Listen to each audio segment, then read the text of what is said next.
Hey, welcome to the video. I'm going to be talking a little bit about a bull market versus a bear market. You might hear these terms kind of thrown around in the news here and there and different articles, and you look around on the internet researching stocks, and you hear people say something about a bull market might be coming or a bear market might be coming, or you can even hear someone calling a certain group of people bears or bulls. And you can, when you refer to a certain stock, you can say that this stock seems to be bullish, or you can say a certain stock or company seems to be bearish. So what they're simply saying is, if a stock or a group of people are bullish, they're believing that the stock market or a certain stock is going to be going up. So they're looking forward to jumping in and buying some of the stock and catching that wave as it's going up.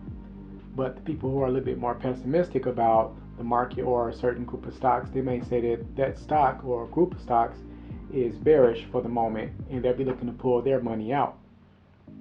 Now, during times of, say, a recession is two consecutive quarters of gross domestic product being negative, which means the economy is slowing down. We're not producing as many goods and services as we could be. So during that time, obviously, we're going into a bear market. Now, once we're coming out of that and the economy is growing again for consecutive quarters, we'll be said to be going into a bull market. And again, investors are putting their money in.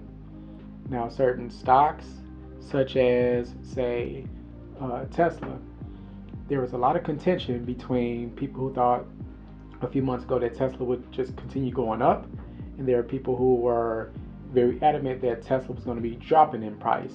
And this was, mid 2020, back during the summer months going into fall.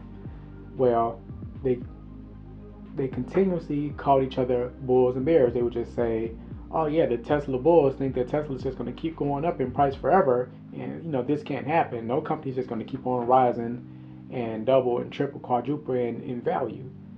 And then on the other side, that same group of people and analysts would say that, oh, the Tesla bears believe that Tesla would be going down in price real soon, and they would be putting out advice based on what they believed.